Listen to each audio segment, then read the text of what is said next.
નમસ્કાર નમસ્કાર નમસ્કાર વેલકમ ટુ પ્રમુખ દર્શન એજ્યુકેશન ચેનલમાં તમારું હાર્દિક સ્વાગત છે। આજે આપણે એક અગત્યના મુદ્દા સાથે મળ્યા છીએ અને મુદ્દો છે મૂળભૂત ફરજો। હા, ભારતની અંદર 150 કરોડની આબાદી સાથે ઘણા બધા વિદ્યાર્થીઓ દર વર્ષે પરીક્ષાઓ વિવિધ જાતની દે છે। પછી ધોરણ 2 હોય, 5 હોય, 8 હોય, 10 હોય, 12 હોય, કોલેજ। પણ તમને શું ખબર છે કે એક બાબત ફરજિયાત એક પેજમાં છપાઈને આવે જ છે અને મેં મારા ભણાવવાની શરૂઆત પણ આની સાથે જ કરી હતી। પણ એક કિસ્સો કહી દઉં તમને કે પહેલો દિવસ હતો એટલે તૈયારી કરી હતી, પણ કેવી રીતના પ્રેઝન્ટ કરવું, પણ મને જેના ઉપર ફાવટ હતી ને એ મુદ્દા ઉપર મેં 1.5 થી 2 કલાક બોલ્યો અને 1.5 થી 2 કલાક બોલ્યો આ મૂળભૂત ફરજો વિશે। મેં આખો લેક્ચર ધોરણ 11માં 2 કલાક આના વિશે સમજાવ્યું। તો બસ મારે 2 કલાક તો અત્યારે તમારો સમય નથી લેવો, પણ થોડીક મિનિટો પણ સમજવાના બધાય મુદ્દા છે। પછી તમે વિડીયો સ્કીપ કરો તોય વાંધો નહીં, અથવા બીજો વિડીયો જોવો તોય વાંધો નહીં। તો સમજીએ મૂળભૂત ફરજો। ભારતની અંદર બંધારણ જે સંવિધાન છે, જે એક છે ને પુસ્તિકા છે, કોઈ પણ હશે ને ફોન લેવીને તો મેન્યુઅલ આવે કે ફોન કઈ રીતના યુઝ કરવો, કેવા કેવા ફીચર્સ હોય, તો એક પુસ્તિકા હોય, માર્ગદર્શિકા જેને કહેવાય। પંખો લો ને તો પંખાની અંદર પણ આવું જોવા મળે। ગમે તેવી નાની બાબત ન હોય તો મેન્યુઅલ આવે। એમ છે ને ભારત દેશ કેવી રીતના ચાલશે, ત્યાં કેવા નીતિ નિયમ છે, કાયદા છે, સિદ્ધાંતો છે, મૂલ્યો છે, એ બધાની આખી નિયમો તમે કયો, અનુચ્છેદ કયો કે આર્ટિકલ્સ કયો, આ બધી બાબતો ભારતના બંધારણની અંદર આપેલ છે। તો આ બંધારણની અંદર ભાગ નંબર 4A, ભાગ નંબર 4 રાજ્યનીતિના માર્ગદર્શક સિદ્ધાંતો અને 4A મૂળભૂત ફરજો વિશે કહેવામાં આવ્યું છે। કેટલી મૂળભૂત ફરજો છે? જો આપણને ઘણી બધી સગવડતા માતા પિતાએ આપી, સરકારે આપી, અથવા તો કોઈ અન્ય વ્યક્તિઓ આપણે મદદરૂપ થયા, આપણને કંઈક કીધું પણ આપણે કંઈક સામે ફરજ હોય, તો ભારત દેશના જો તમે નાગરિક હોય તો આ વિડીયો તમારા માટે મહત્વનો છે। કારણ કે આ જે હું બુક લઈને બેઠો છું એ ધોરણ 6 ની અંદર પહેલું પેજ, આ મૂળભૂત ફરજો અહીં છે, પણ આવી રીતના તમે ધોરણ KG 1 થી કોલેજ સુધીની બુકોમાં આ પહેલું પેજ, મેં તો છે ને હસતા હસતા મોઢે શું કહું કે લાખો રૂપિયા આ એક પેજમાં દે છે સરકાર। હું લેવા એ મૂળભૂત ફરજો તમે જોવો કે તમે ભારતના નાગરિક છો તો તમારે કઈ કઈ બાબતો ધ્યાનમાં રાખવાની છે। તમને આટલી બધી સ્વતંત્રતા આપી, આટલા બધા નીતિ નિયમો લિબરલ કર્યા, તો સામે કંઈક આપણી પણ ફરજ હોય। તો એ ફરજ કઈ છે? કુલ 11 ફરજો આપણે પાળવાની છે, અને જો આ 11 ફરજો તમે પાળો ને તો ભારતના સાચા નાગરિક ગણાવો। સંવિધાનનો વિડીયો છે આ, કોઈ વાર્તા કે કોઈ શ્રીમદ ભગવદ્ ગીતાની કોઈ વાતો નથી અત્યારે કરતો। તો પહેલું શું છે? સંવિધાનને વફાદાર રહેવાની, જે નીતિ નિયમો કાયદા આપ્યા છે ને એ પ્રમાણે આપણે પાલન કરવાનું છે। બીજું કે આદર્શો અને સંસ્થાઓ અને રાષ્ટ્રધ્વજોનો અને રાષ્ટ્રગીતનો 15મી ઓગસ્ટ 26મી જાન્યુઆરીએ પૂરો તો થઈ જાય છે દિવસ, પણ પછીની 2 મિનિટ 5 મિનિટ પછી આપણે રાષ્ટ્રધ્વજનું શું કરીએ છીએ? વિચાર કરવા જેવો છે। તમે રાષ્ટ્રગીત હજી પણ અમુક બાળકોને જે 10મા ધોરણમાં નહીં 12મા ધોરણમાં હોય ને તો રાષ્ટ્ર જ્ઞાન બોલાતું હોય અને એ ક્લાસ આમ છે ને રૂમ નિશાળમાં આવે ને એમનામ આવતો જ જાય દફતર લઈને। આપણને એમ થાય કે કાંઈ નિયમ જ ન હોય, પણ આ ફરજમાં આવે છે કે આપણે રાષ્ટ્રગાન જ્યારે ગાવામાં આવે જનગણ મન, તમે ગીત કહો તો ત્યારે આપણે એનો આદર કરવો જોઈએ। પછી ભલે કોઈ પણ ક્રિકેટ મેચની અંદર જ્યારે ગવાતું હોય તો ત્યારે તમે એમનામ જે ગાટલામાં ઓશિકામાં આમ નિરાતે બેસી જાઓ છો તો એમ ન ચાલે। તો તમે ભારતના નાગરિક નથી, કારણ કે તમે પોતાના દેશનું જે પ્રતિકનું તમે જો સન્માન નથી કર્યું ને તો નાગરિક સંપૂર્ણ ન બને। તો આનો એક આદર કરવાનો છે। બીજું કે જે આદર્શો થઈ ગયા, જે ક્રાંતિકારીઓ થઈ ગયા, કેવા કેવા ક્રાંતિકારીઓ થઈ ગયા, કેટલા વર્ષો સુધી જેલમાં રહ્યા, 5-5, 6-6, 7-7 વર્ષ સુધી જેલમાં રહ્યા, આમથી આમ દેશમાં પલટા કર્યા, વેશ પલટા કર્યા। ભગતસિંહ જુઓ, ચંદ્રશેખર આઝાદ જુઓ, લાલ બાલ પાલની ત્રિપુટી જુઓ, ગાંધીજી જુઓ, જવાહરલાલ નહેરુ, સરદાર વલ્લભભાઈ પટેલ, ઘણા બધા આવા ક્રાંતિકારીઓ આવે।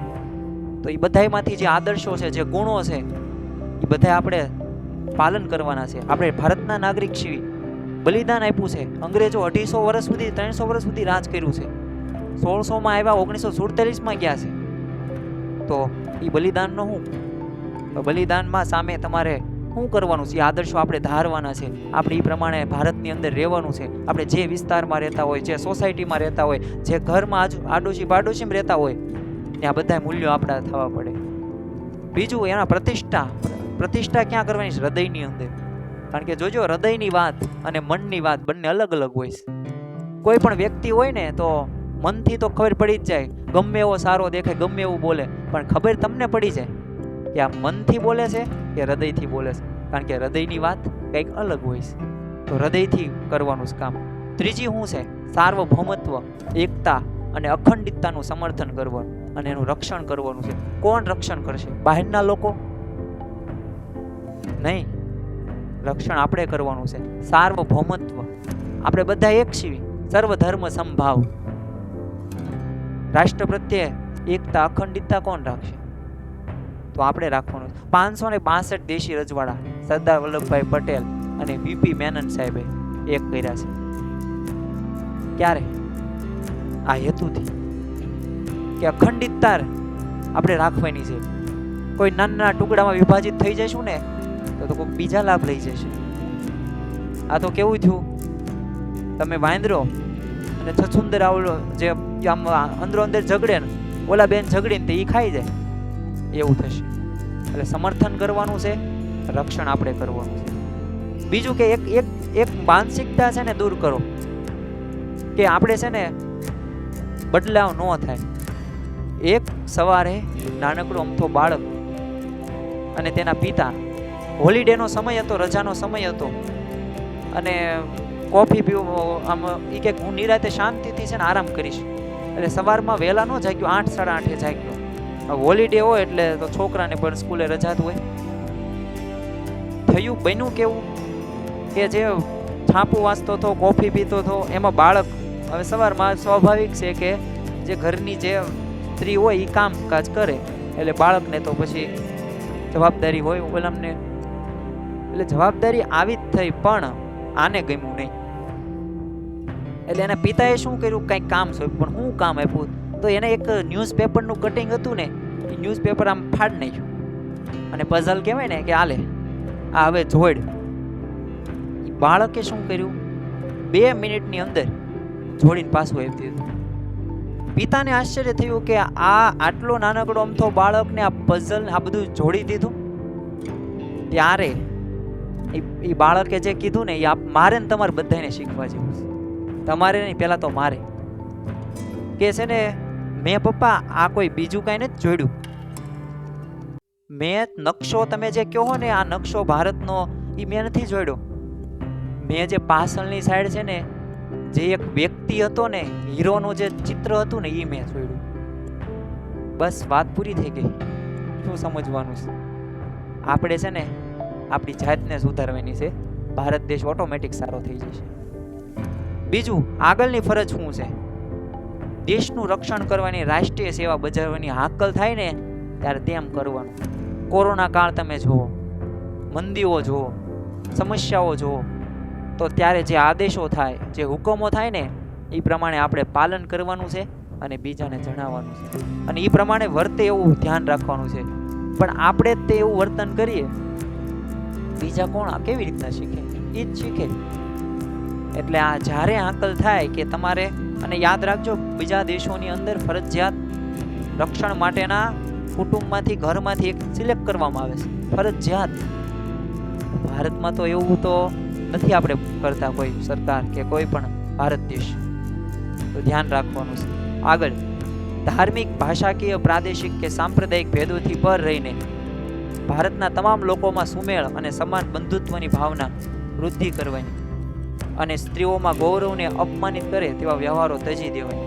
જો ધાર્મિક કોઈ ધર્મ હોય, ભાષા હોય, પછી તમે ગુજરાતી કહો, કન્નડ કહો, મરાઠી કહો, કોંકણી કહો, આ બધી ભાષાઓ અલગ અલગ છે. સાંપ્રદાયિક, સંપ્રદાય અને ધર્મમાં ફેર. ધર્મ હિન્દુ, મુસ્લિમ, ઈસાઈ, ખ્રિસ્ત. સંપ્રદાય વૈષ્ણવ, શૈવ, બૌદ્ધ, જૈન, એને સંપ્રદાય કહેવાય. તો સાંપ્રદાયિક બધાયના પોતપોતાના અલગ અલગ રીતના રીતિ રિવાજો, સિદ્ધાંતો છે. એ બાબતોથી પર રહીને આપણે એક સાથે સુમેળ ભર્યું બંધુત્વની ભાવના. બંધુત્વ એટલે ભાઈચારો. જ્યારે રક્ષાબંધન આવે ત્યારે કેવા ભાઈ બહેન કેવો પ્રેમથી રાખડી બાંધે, પછી પેંડો જમાડે અને પૈસા પણ ભેટ પણ આપે. તો એ બંધુત્વની ભાવના કેળવવાની છે. અને બીજું શું કીધું, જે મહત્વનું છે આજના સમયની અંદર, સ્ત્રીઓના ગૌરવને અપમાનિત કરે તેવા વ્યવહારો ત્યજી દેવાના છે. ત્યજી દેવાના એટલે ત્યાગ કરી દેવાના છે. સ્ત્રીઓ ગૌરવથી જીવી શકે, પોતાનું આત્મસન્માનથી જીવી શકે, આવું આપણે વર્તન કરવાનું છે. અને આ મુખ્ય છે સંસ્કારો. આપણે જ તે લાવવાના છે, કોઈ બીજાને જ કરવાના, આપણે જ કરવાનું છે. આપણા સંતાનોને સંસ્કારિત કરો, આપણે સંસ્કારિત થાઓ, બીજાને કયો, પ્રેરણા આપો, ત્યારે જ થશે. કારણ કે યાદ રાખજો, વર્તન વાતું કરશે. બોલવી ગમે એટલું, સાંભળો તેમ ગમે એટલું, પણ વર્તન નહીં કરીએ તો બધું નકામ. આગળની ફરજ, જે સંસ્કૃતિના સમૃદ્ધ વારસાનું હોય ને એને સમજવાનું અને જાળવી રાખવાનું છે. કરોડો રૂપિયા સરકાર જે તે પુરાતન સ્થળ હોય કે વારસો હોય ને એને જાળવવામાં આપણે મદદરૂપ કરે છે, એમાં પૈસા ફાળવે છે. શું લેવા? તમે રીતિ રિવાજો જુઓ, સંસ્કૃતિ જુઓ, જેનાથી તમે પ્રેરાવ કે ઓહો કેવી ભારતની ભવ્ય સંસ્કૃતિ હતી. અને આપણે શું કરીએ છીએ? સરકારી બસો, સરકારી હોસ્પિટલો કે કોઈ પણ પ્રકારની સ્કૂલો સરકારી, ને આપણા વર્તન ક્યાં કેવા હોય છે, ત્યાંના આપણા નિયમો કેવા હોય છે, આવ બેકાર. સ્વચ્છતાને આપણે કેવી રાખવી છે? નથી રાખતા. તો મૂળભૂત ફરજોમાં આ છે. આગળની ફરજ, જંગલો હોય, તળાવ હોય, નદીઓ હોય, પશુ પક્ષીઓ હોય, આ બધાનું પર્યાવરણનું આપણે જતન કરવાનું છે. અને એક યાદ રાખજો કે જો સુધારો ન થાય ને તો આપણે નથી કરવો, પણ બગાડવાની કોશિશ ન કરવી. અને જીવો પ્રત્યે અનુકંપા દાખવવાની. આ તો કૂતરો ભાળે ને પાણા મારે, એટલે આ કૂતરાને પણ જીવ હોય, એને લોહી નીકળે, એને દુખે, દુઃખ થાય. તમારી સાથે કોકે આવું કર્યું હોય તો શું થાય? દવાખાને જાઓ ને, એ દવાખાને જવાનો છે? નથી જવાનો. તો એના પ્રત્યે આપણે અનુકંપા રાખવાની છે, એક લાગણી રાખવાની છે. મેં કીધું ને, હૃદયથી જે વાત થાય, હૃદયથી આ વાતો સમજવાની છે. તમે કીડીને ભાળો અને પગ મારો એટલે એનામાંય જીવ છે, એમના નથી હાલતી. સજીવનું એક લક્ષણ હોય, હાલે, ચાલે, ખાય, પીવે, એ કરે છે. આ આપણે સમજવાનું છે. આગળનું, વૈજ્ઞાનિક માનસ, માનવતાવાદ, જિજ્ઞાસા અને સુધારણાની ભાવના. વૈજ્ઞાનિક માનસ એટલે શું? જો ધર્મ પણ રાખજો, વિજ્ઞાન પણ રાખજો, પણ વૈજ્ઞાનિક રીતના વિચારવાનું છે. કોઈ પણ પ્રકારના રીતિ રિવાજ હોય, કોઈ પણ રીતના હોય, પણ એનું જો વૈજ્ઞાનિક રીતના માનસ આપણું મન હશે ને તો પ્રશ્નો ઓછા થશે. કારણ કે જો વૈજ્ઞાનિક માનસ એક કહું, તમે કોઈ વ્યક્તિને દુઃખી કર્યો, જસ્ટ એક્ઝામ્પલ, તમે કોઈ એક વ્યક્તિને દુઃખી કર્યો, કયા રીતના દુઃખી કર્યો કે તમે એને 2 ધોલ મારી. હાલો આપણે એક એક્ઝામ્પલ રાખવી, તો એને શું થાય? સ્વાભાવિક છે, દુઃખ થાય, દુઃખ જ થાય. તો એ લાફટ મરાય? ન મરાય. વૈજ્ઞાનિક માનસ રાખવાનું છે. તો આ રીતના વિચારવાનું છે. બીજું, માનવતાવાદ. મોટું છે માનવતાવાદ. માનવ ક્યારે થશે? એનામાં એ માનવતા હશે ને તો માનવ સાચો ગણાય છે. અને આપણે એને ફોલો કરવાનું છે. આપણા આદર્શો જુઓ, આપણી સંસ્કૃતિ જુઓ, આપણી રીત રિવાજો જુઓ, આપણા સંસ્કારો જુઓ, આપણો વારસો ભવ્ય જુઓ, ત્યારે આવશે. જિજ્ઞાસા વૃત્તિ રાખવાની. ફરજમાં જિજ્ઞાસા. તમે અત્યારે જે ફોન જોવો છો ને, એ ફોનમાં પણ એક જિજ્ઞાસા વૃત્તિ હોય છે. એ ત્યારે બન્યો જ ફોન. તમે જે લાઇટનો પ્રકાશ, થોમસ આલ્વા એડિસને જિજ્ઞાસા હતી કે મારે પ્રકાશની શોધ કરવી છે, ટ્યુબલાઇટ લાઇટની, પછી ભલે ઘણી બધી મહેનત કરી, એ ત્યારે વસ્તુ તમને મળે છે. તો આ જિજ્ઞાસા વૃત્તિ રાખજો. અને હું તો વિદ્યાર્થી કાળને ખાસ કહું છું, વિદ્યાર્થીમાં જેટલી જિજ્ઞાસા વધારે ને એટલું નવું જાણશે, નવું શીખશે અને નવું કરશે. જાણવાનું બંધ કર્યું તો તમારો વિકાસ રંધાઈ ગયો. તમે જે જગ્યાએ 110 વર્ષ પહેલા એની જગ્યાએ રહેશો. તો જિજ્ઞાસા વૃત્તિ પહેલા રાખવાની. સુધારણાની ભાવના. સુધારો કરશો તો પરિવર્તન શક્ય છે.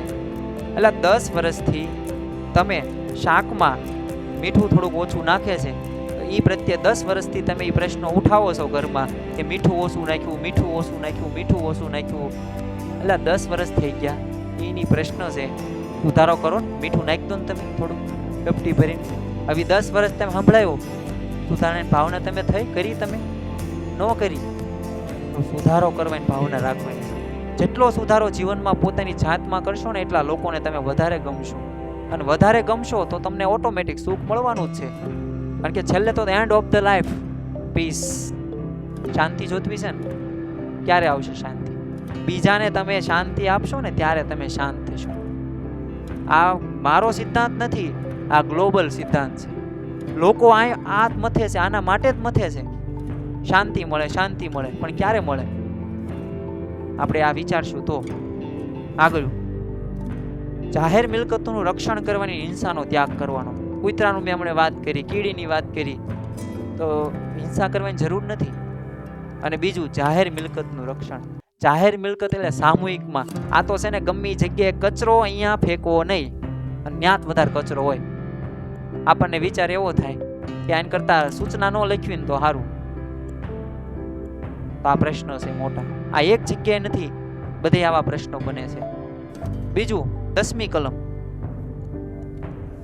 રાષ્ટ્ર પુરુષાર્થ અને સિદ્ધિના વધુને વધુ ઉન્નત સોપાનો ભણી સતત પ્રગતિ કરતું રહે તે માટે વૈયક્તિક અને સામૂહિક પ્રવૃત્તિના તમામ ક્ષેત્રે શ્રેષ્ઠતા હાંસલ કરવાનો પ્રયત્ન કરવાનો. રાષ્ટ્ર પુરુષાર્થ, પુરુષાર્થ કરવાનો છે આપણે જે તે ક્ષેત્રની અંદર, પણ રાષ્ટ્રનું હિત જળવાઈ રહે એ માટે કરવાનું છે.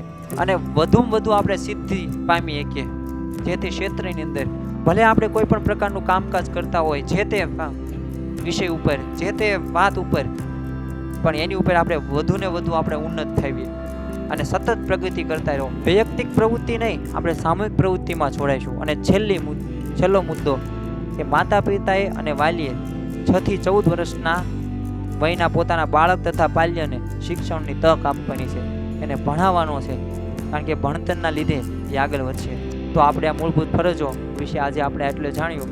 ફરી વખત નવા ટોપિક સાથે મળીએ. જોડાયા રહો પ્રમુખ દર્શન એજ્યુકેશન ચેનલમાં.